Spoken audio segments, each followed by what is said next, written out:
Bonjour Marie-Josée, bonjour Mathieu, bonjour Alexandre. Bonjour. Je vous propose aujourd'hui une petite enquête sur les murs cyclopéens.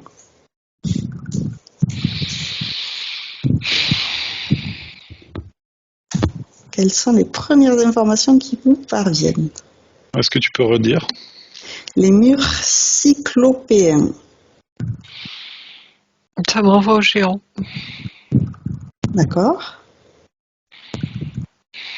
Pour certains, ouais. Pour certains, d'accord. Et pour d'autres, tu vois quoi? Pour d'autres, je vois qu'en fait, cyclopéen, c'est un terme. C'est un terme qui a l'air très ancien, pour des choses très anciennes. Et que du coup, il y a autant d'anciennes civilisations que des géants. Oui. C'est ce que je vois. Oui. Ça me renvoie au mur cyclopéen de Mycène que j'ai visité il y a 2-3 ans. Okay. Et c'est des blocs énormes et qui sont tellement emboîtés à la perfection, j'allais dire, les uns avec les autres, que tu te demandes comment ça a pu être construit, tu vois, parce que rien que le poids des pierres, comment ils ont pu soulever ça, quoi. Et aujourd'hui, je vous propose justement d'approfondir ce mystère. Faites apparaître sur une tablette, par exemple, des informations intéressantes pour savoir, par exemple, qui, pour commencer.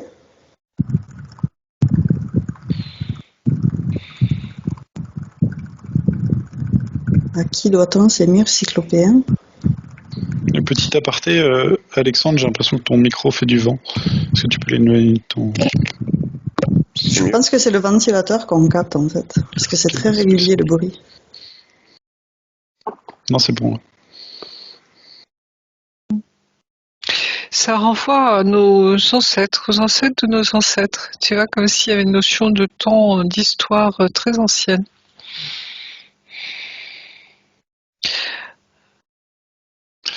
Moi, je connais pas ce que c'est en fait ces murs cyclopéens et ça m'a envoyé vers un truc métaphysique. Donc, je fais exprès de mettre Marie-Josée justement de côté pour pas écouter.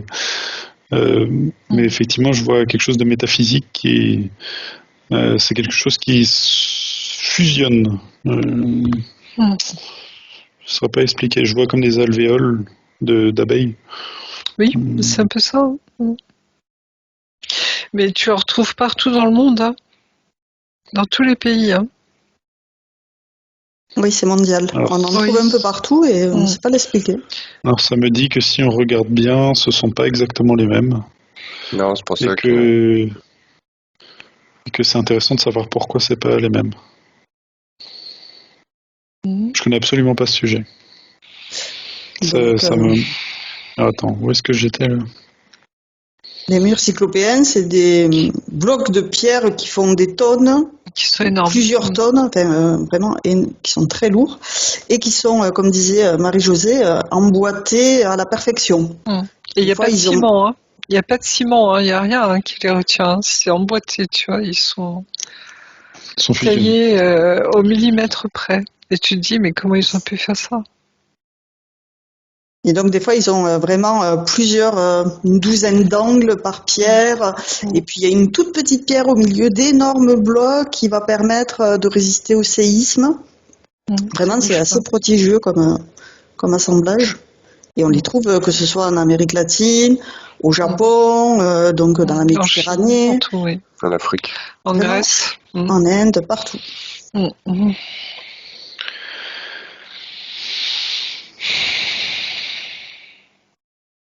Donc effectivement, ça fait penser à des géants qui déplaceraient ces pierres. Les géants ont vraiment existé. Hein.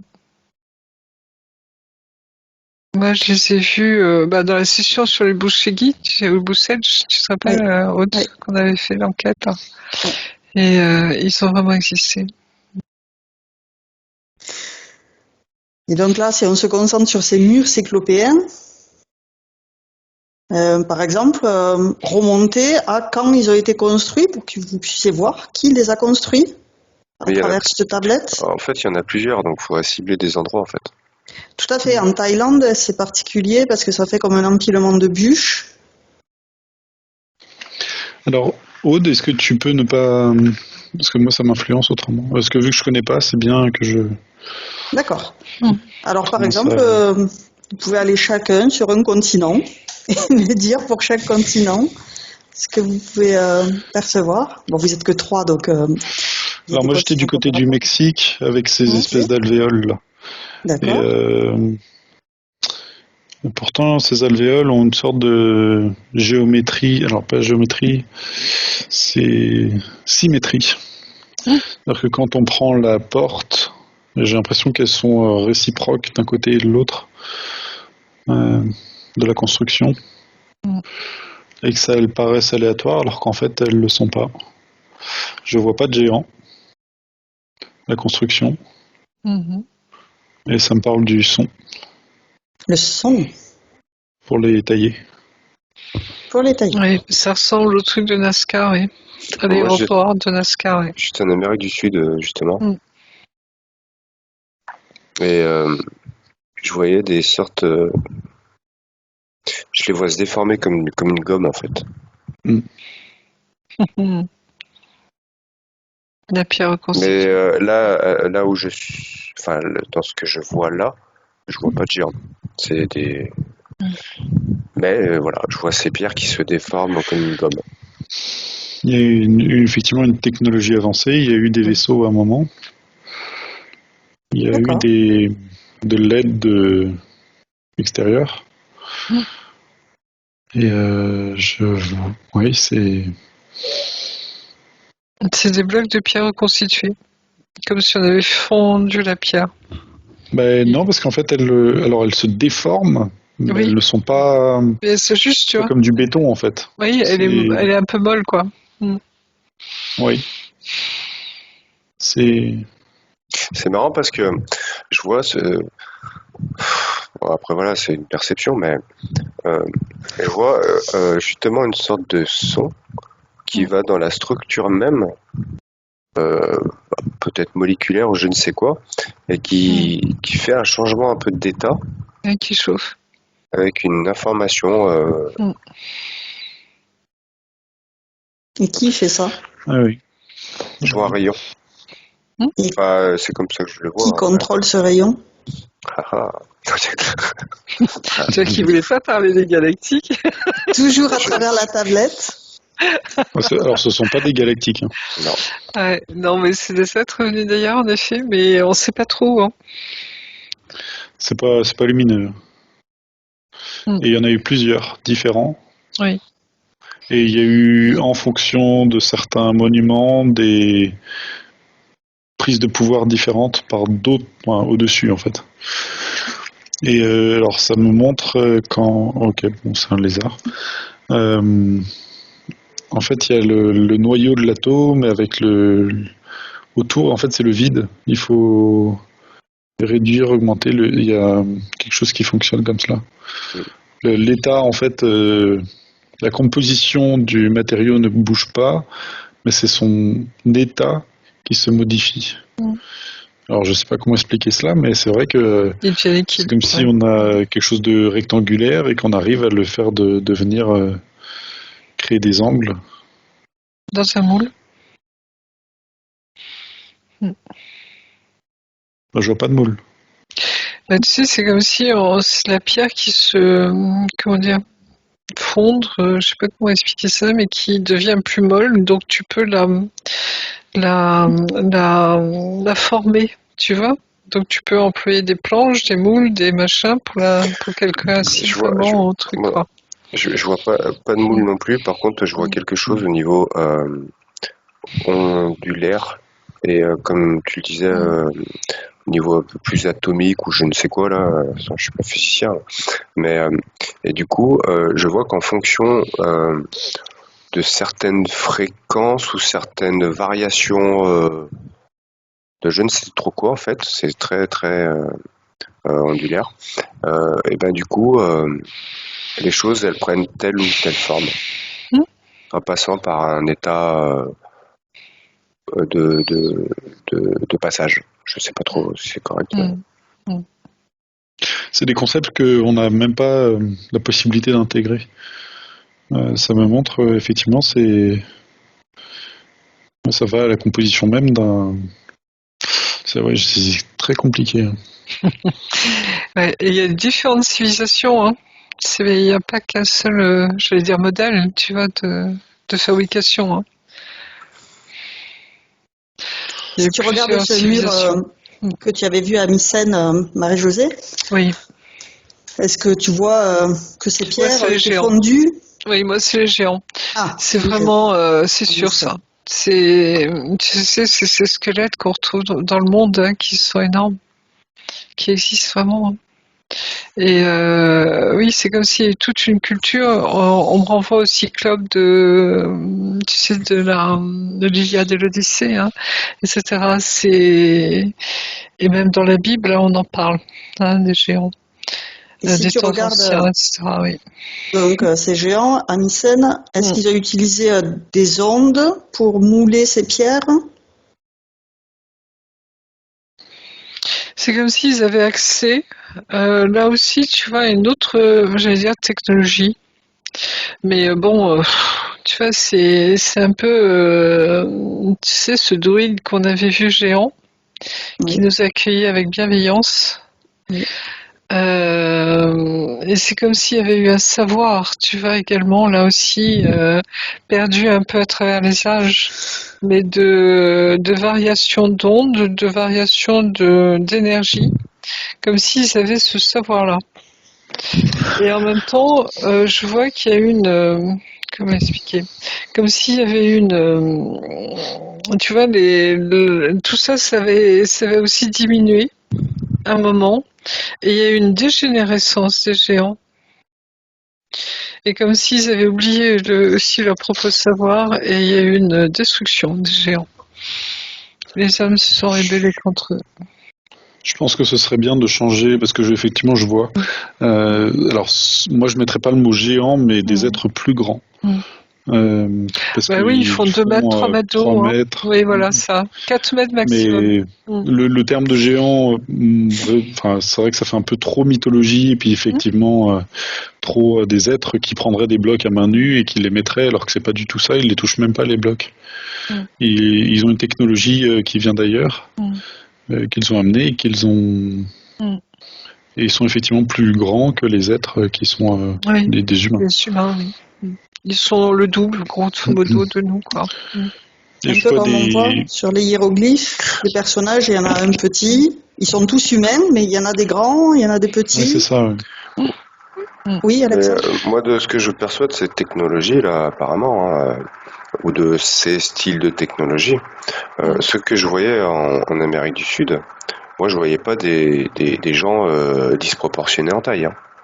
Ouais, Par donc, contre, j'en vois d'autres ailleurs. en Égypte. Ouais, en Égypte, il y en a des plus grands. Mais par contre, ça me disait aussi, il y a certains endroits où il n'y avait pas de civilisation, parce que l'important n'était pas la civilisation dans laquelle il l'implantait, mais l'endroit où c'était mis. Et que s'il y avait des êtres, des humains, mais du coup, ils pouvaient leur apprendre et puis qu'ils aident en fait à la maintenance. Un échange. Et alors, il y avait échange quand c'était des êtres plutôt positifs, mais ça n'a pas toujours été le cas. Oui. Et pour la pyramide, je vois des blocs immenses qui sortent de formes comme les lingots d'or. Et je sais pas comment elle est dans les airs. Mais c'est une taille. Ouais, Oui, c'est colossal, oui. Et il n'y a pas de vaisseau au-dessus qui le ferait bouger, par exemple. Je sais pas. C'est là où ça m'intrigue. Alors si sur la tablette tu fais apparaître l'information comment ce bloc est dans les airs.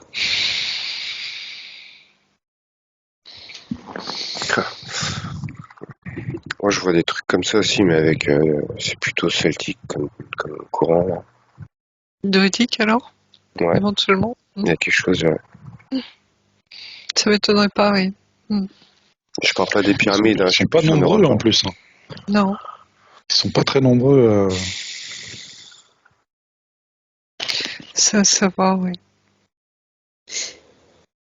Et qu'est-ce qui s'affiche sur votre tablette pour expliquer les blocs qui sont en l'air, comment ils font pour rester en l'air? Ben, c'est comme s'ils avaient accès à une science ou une information ou tu vois, c'est un savoir qui est transmis, quoi. Et ils se partagent ça. C'est-à-dire, alors c'est aussi quelque part mathématique. Je sais pas comment dire. Tu vois, c'est quelque chose qui est su, que l'on utilise, que certains êtres peuvent utiliser parce qu'ils ont cette compétence-là. Il y a quand même des capacités derrière. Il y a alors je sais pas si c'est des dons, tu vois aussi magnétiques, psychiques, j'en sais rien. Mais c'est des êtres un peu spéciaux. Euh, mm, Alors, je dirais plutôt que nous, on a un manque de connaissances. Alors, je c'est lui ça. demande, hein, et il veut bien répondre. Alors, il m'explique que si on veut comprendre cela, il faut qu'on comprenne comment eux, ils se déplacent dans l'espace. Parce qu'en Intéressant. fait, leur concept à eux est tellement compliqué qu'il faut une sorte de logique qu'il faut comprendre avant. Alors il me dit en fait l'espace c'est comme si c'était un ballon de baudruche donc gonflé avec de l'air et si on va d'un point A à un point B pour nous ce serait de donc faire tout le tour pour arriver juste de l'autre côté. Alors que pour eux en fait c'est que tu dégonfles et jusqu'à ce moment où le point A et le point B se touchent et finalement tu peux Oui. passer d'un point A à B. Ah oui. Et en fait eux ce qu'ils font c'est faire bouger l'espace-temps. L'espace, le temps, et donc ça influe sur la matière. C'est comme il me l'explique, c'est comme si on avait quelque chose de très lourd et qu'on le mettait dans un autre espace-temps qui, dans celui-là, il serait très léger et qu'on le remettait dans un mouvement comme ça. Et comment on passe de cet espace-temps à un autre? Oui, c'est comme la feuille de papier, tu sais, qui représente l'univers avec un point A, un point B. Si tu le laisses comme ça à plat, tu vois, ça prend des distances considérables et tu peux pas les rejoindre. Mais si tu plies la feuille, tu vois, Ça se rejoint. les deux points A et B se touchent. C'est un peu ce qu'expliquait le professeur Petit, hein, Jean-Pierre Petit. Et à ce moment-là, tu as un passage, tu vois, qui est très court et qui est presque instantané. Alors, ces fréquences, c'est comme si au niveau des fréquences, donc tout vibre, hein. Et qu'en fait on avait nous un seuil qui était par exemple de do, ré, mi, sol, voilà ce qu'on connaît en musique, Ouais. et qu'en fait en solfège on pouvait passer sur la gamme d'après. Donc si un objet on le fait vibrer sur une autre gamme, elle passe de plan, change de plan, et là du coup elle a les propriétés qui sont sur un autre plan. Exactement. Et c'est pareil pour les êtres qui ont cette capacité. C'est qu'en fait on a un champ vibratoire, hein, donc je sais pas, par exemple de E à J, et que si un être a une autre de E à par exemple Q, bon bref, en fait ils peuvent changer de note, et s'ils arrivent à changer justement et arriver dans un autre espace-temps, eh ben, ils peuvent revenir et avoir fait un déplacement. Moi, c'est ce que je vois justement là. Je suis en Europe de l'Ouest, plutôt nord, où je vois. C'est un peu dingue, hein, mais bon, depuis assez après. Non, mais vas-y. Je vois un groupe de. Ça ressemble à des druides, hein, en tout cas, Oui. enfin, ça y ressemble, si c'est pas ça. Ouais. Et je les vois en fait tous chanter, Oui. faire une note en fait très chelou. Et je vois peut-être des pierres qui sont en l'air, qui se tournent et qui font se poser. Bon, après, ça fait pas des bâtisses hein, non plus, Menhir. ce que je vois. Ouais, c'est plutôt ça. Et je ne vois pas de technologie là. Je vais regarder un peu en l'air s'il y a des choses cachées, mais j'ai pas l'impression. Hein. Ils ont. Ça vient, je sais pas, je vois des fréquences, des trucs très particuliers, une façon d'utiliser la voix, la gorge, le ventre, la bouche, tout. Et c'est ce que disait Mathieu sur les fréquences, et les gammes et tout, ça a l'air d'être très. Ça a l'air d'être Mais ça. pour eux c'est simple, oui, c'est comme si en fait avec cette fréquence-là, ça changeait la densité d'un objet. Oui, c'est ça. C'est un savoir qu'on a complètement oublié, qu'on a mais qui n'est pas accessible pour l'instant. Mm. Ça n'est plus parce on a augmenté en densité, ce qui fait que les choses c'est plus pareil. Ce Ouais. n'est plus possible. Et c'est vrai que quand tu dis ça, en augmentant de densité, il me semblait, c'est une façon de parler, mais quand je regardais ces personnes, tout semblait plus léger. Je sais pas Oui. pourquoi.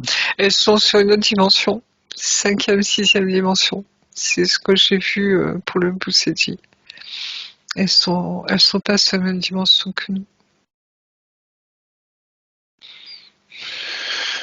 Ouais, c'est pour ça que nous on peut pas l'utiliser en ce moment. Sur notre dimension-là, cette technologie qui n'a pas l'air d'en être tellement une, parce que ça a l'air très facile. Oui, c'est une connaissance à savoir, tu vois, c'est... Voilà. C'est comme si on allait à pouvoir avoir des notes supplémentaires qui vont changer et qu'on n'aura plus accès à d'autres.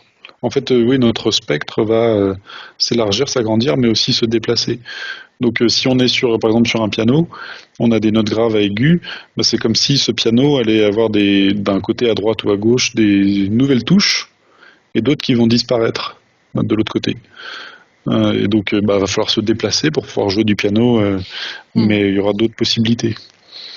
Là, ça en fait partie. C'est comme les nouvelles couleurs, tu sais, qu'on voyait Alexandre tout à l'heure avec ce voile qui est retiré, ce spectre de couleurs vives qui réapparaît, c'est pareil, c'est comme si on retrouvait, tu vois, des nouveaux sens, nouvelles choses, je sais pas comment définir, mais... Si je vous propose de prendre contact avec une personne qui serait experte en lévitation aujourd'hui, à travers votre tablette, est-ce que vous avez quelqu'un qui s'afficherait Moi, aujourd'hui? depuis tout à l'heure, on me dit que ces êtres-là qui ont vécu à ces époques-là, ils se sont réincarnés parmi nous pour quelques-uns. D'accord. Et donc, il y en aurait un qui serait d'accord pour répondre à nos petites questions?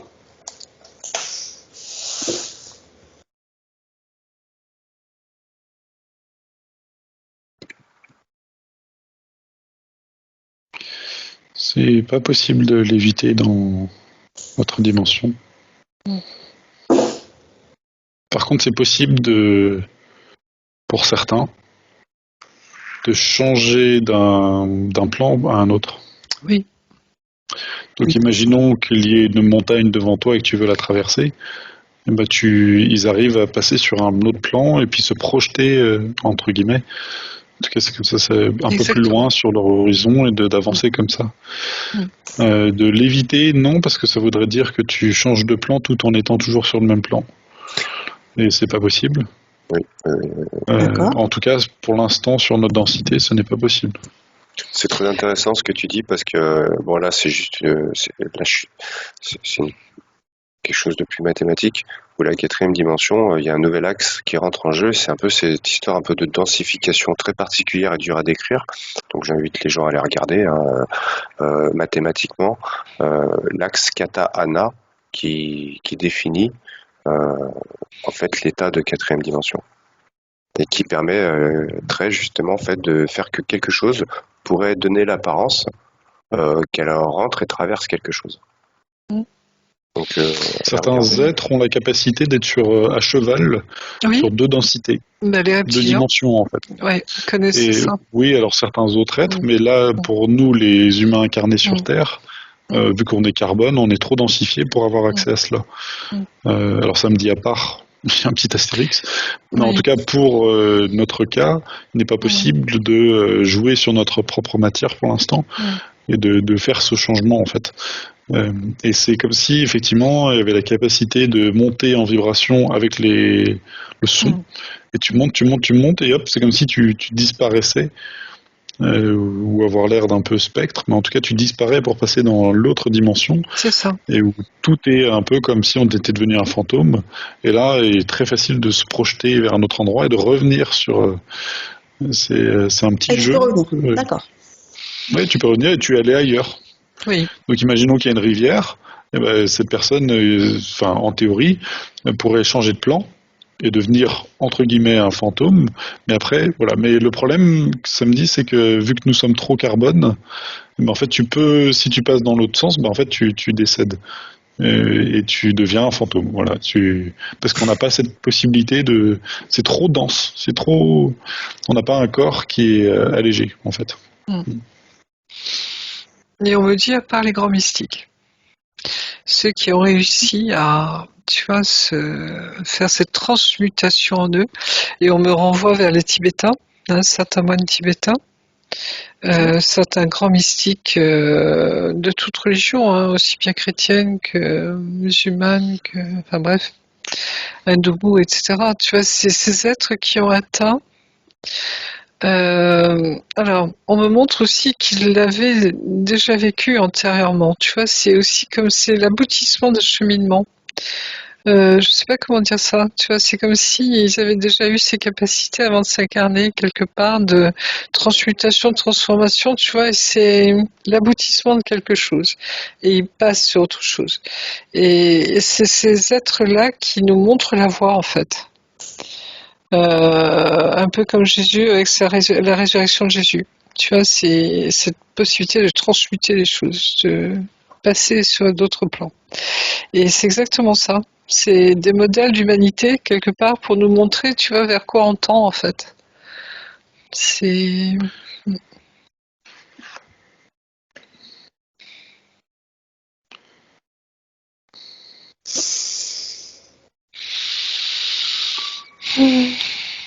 Ça me renvoie au livre de Radu Cinema. Tu te rappelles, Aude?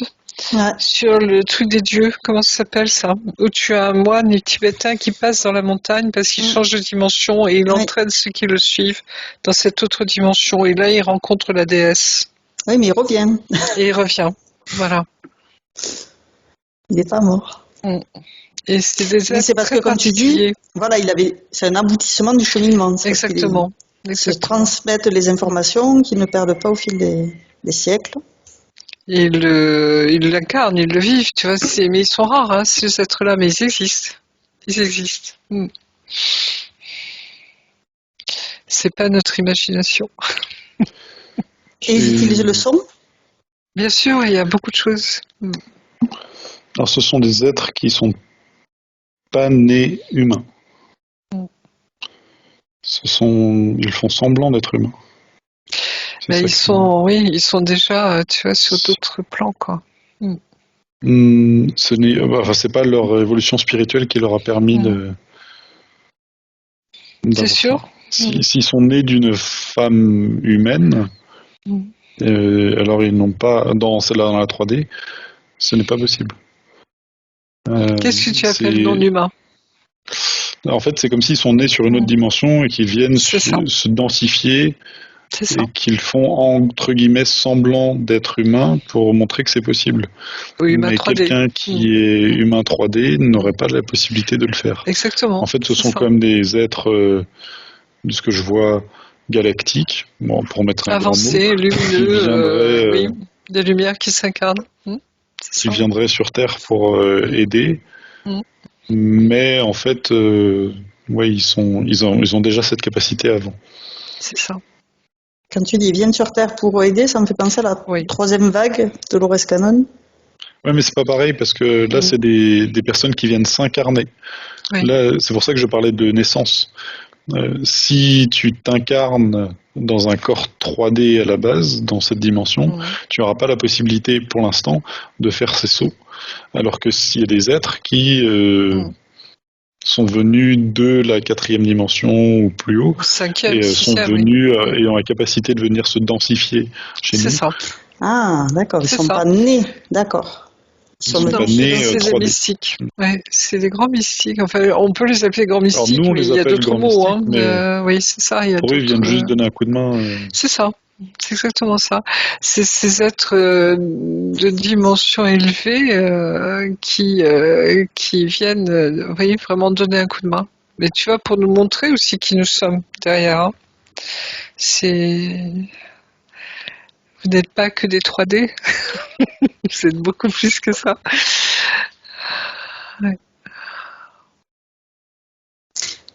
Et par rapport à ce son, Est-ce qu'on peut le produire, nous, dans la 3D, Mhm. avec nos cordes vocales, notre ventre, notre... Je Il n'y a même sais. pas forcément besoin de son. Juste la pensée? Mm. Ok. C'est comme s'ils rejoignaient leur propre son, j'allais dire primordial. Tu vois, ce son que nous sommes dans l'univers avant la création. S'il y avait un lien avec ça. Si on découvre que les planètes ont un son, que le cosmos a un son, enfin Fréquences. émet oui, des fréquences, des sons, c'est comme s'il y avait quelque chose de relié à ça. Mm. Nous sommes nous-mêmes un son, une particule, un son, Oui, notre une champ qui nous vibration. entoure vibre à Oui. une certaine fréquence et Et c'est comme s'ils ça nous avaient cette correspond. capacité, oui. Tu vois, c'était vraiment leur identité absolue, j'allais dire, leur essence absolue, Hein, comme un ADN avec la fréquence. oui, mais tu vois, ce qui fait que tu es unique, Oui. que tu es toi, et en même temps dans le tout. Tu vois, nous sommes un. Ouais. Il y a tout ça, quoi. Mm.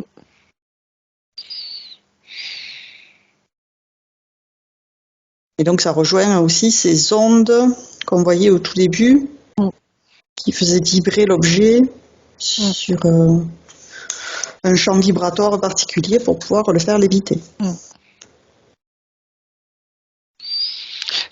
Enfin, pour parler moderne, c'est comme s'ils connaissaient la physique quantique déjà, tu vois, alors que nous, on la redécouvre. Tu vois ce que je veux dire? C'est un peu ça, quoi. Et donc ils sont là pour nous aider à ce qu'on la redécouvre. Oui, quelque part, il y a un coup de pouce, oui. Ok. Très bien. Et donc si on voit ces murs cyclopéens un peu partout autour de la Terre, c'est pour nous rappeler. Bah, c'est notre histoire aussi, hein. C'est Oui. ce qui s'est passé sur la planète avant que nous on arrive, si je puis dire, hein. Enfin, tu vois, c'est cette fameuse histoire de l'univers qu'on essaie de retrouver, hein. Alexandre et Mathieu ont travaillé dessus, tous les deux aussi, hein. On essaie de retrouver tout ça, quoi. C'est un témoignage en tout cas, hein, de ce qui se passait. Ok. Comme les pyramides. Ok. Pardonne-moi, j'entends plus Alexandre, dit Mathieu, c'est normal ou... Oui. Oui, pardon. Je crois pas qu'ils dorment. Je crois que c'est bon. Ils sont toujours là.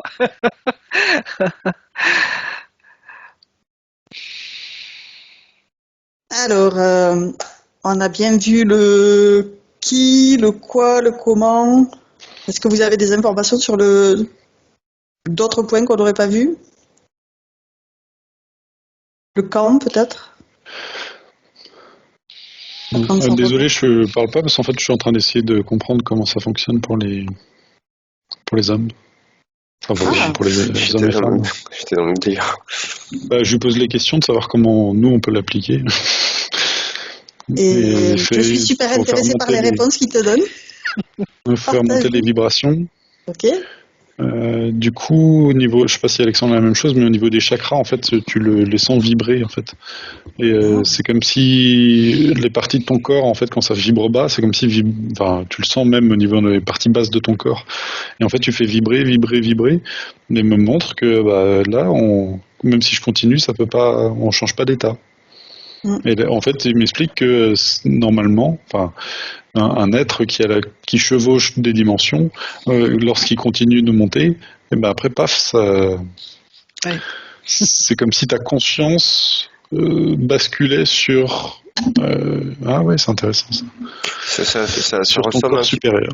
Ça ressemble un petit peu aussi à ce qu'on a vu avant, l'enquête d'avant là, avec cette ligne très particulière. Sauf que c'est encore plus loin.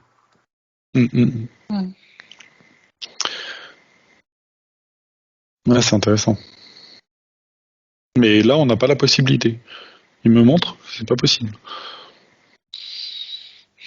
certains êtres n'étaient pas trop carbone et se sont densifiés, donc eux, ils ont fait le chemin inverse. Oui. Mais pour nous, qui sommes déjà carbone, enfin, pour l'instant, ce n'est pas. Il va falloir attendre qu'on s'allège. Mais d'un point de vue physique, et là, c'est beaucoup plus.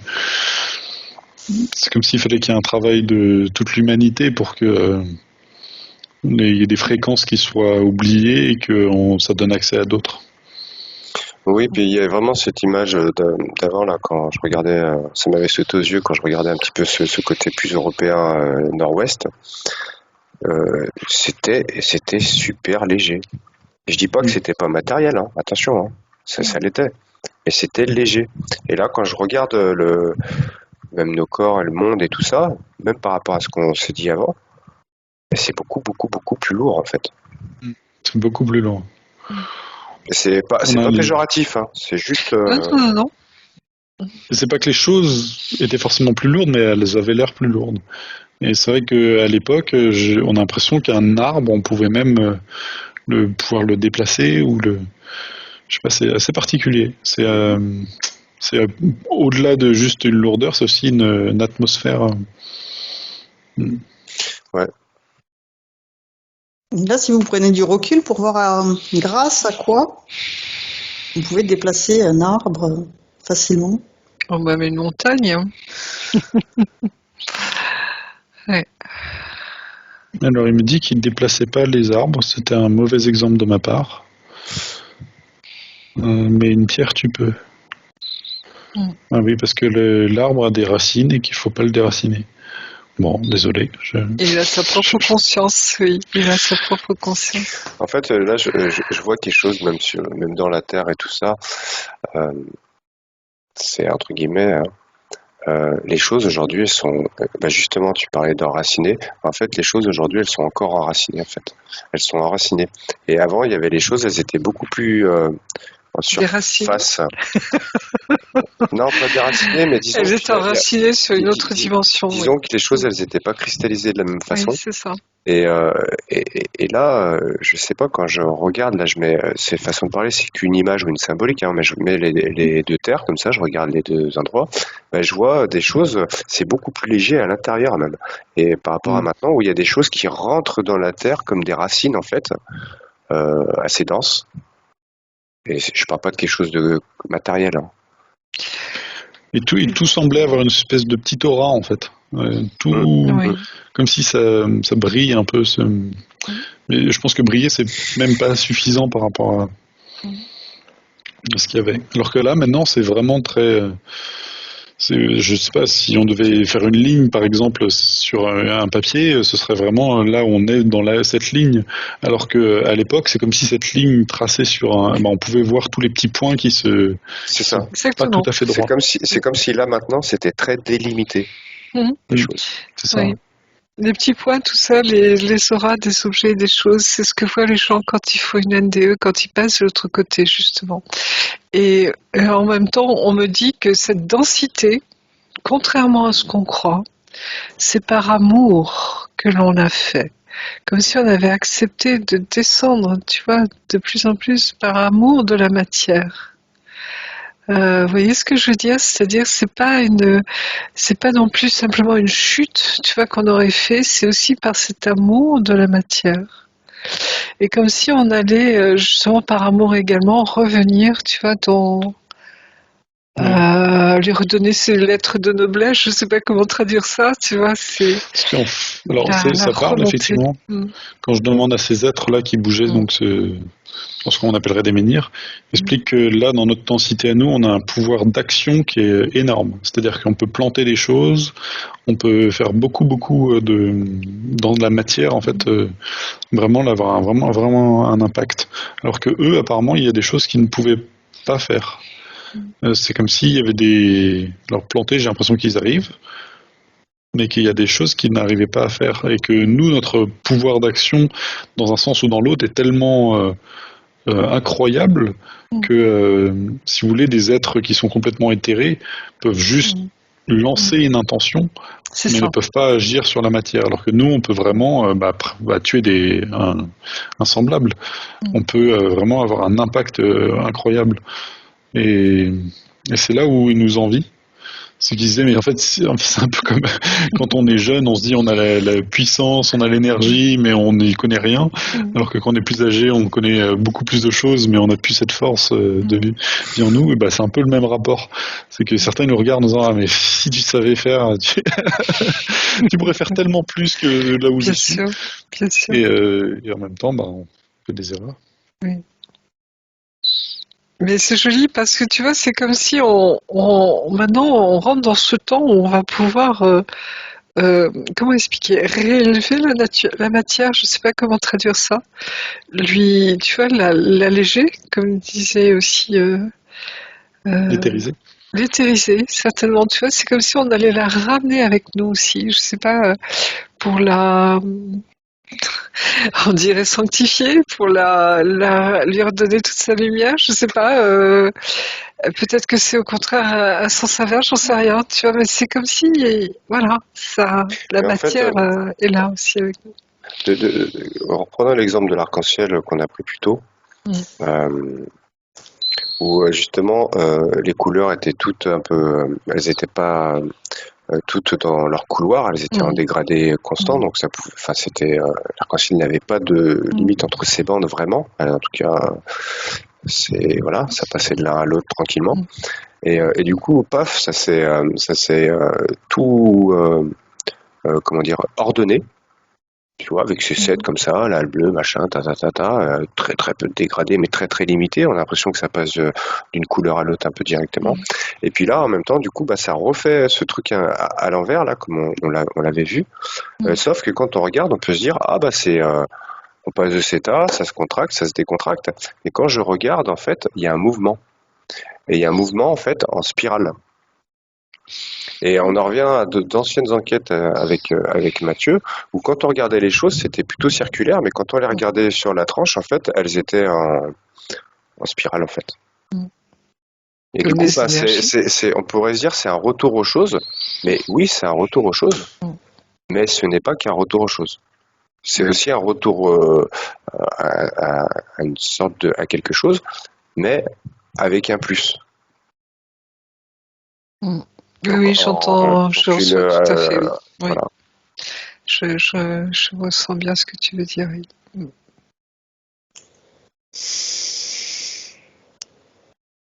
Alors, je suis sûre qu'on aurait encore plein de choses à voir, que Mathieu est en train de voir et qu'il garde pour lui. Mais il faut que je vous ramène, c'est déjà 11h47. Mais tu vois, garder cet émerveillement parce que la beauté de la matière, et on me renvoie sur la beauté de la terre, tu vois, qui est magnifique, hein, c'est magnifique à voir, merveilleux, comme si tu vois, il y avait l'importance de cette contemplation, émerveillement, tu vois, en nous, qui comporte beaucoup de choses, tu vois, comme s'il y avait un secret là aussi quelque part. Cet amour, tu vois, de la terre, des choses, de la matière.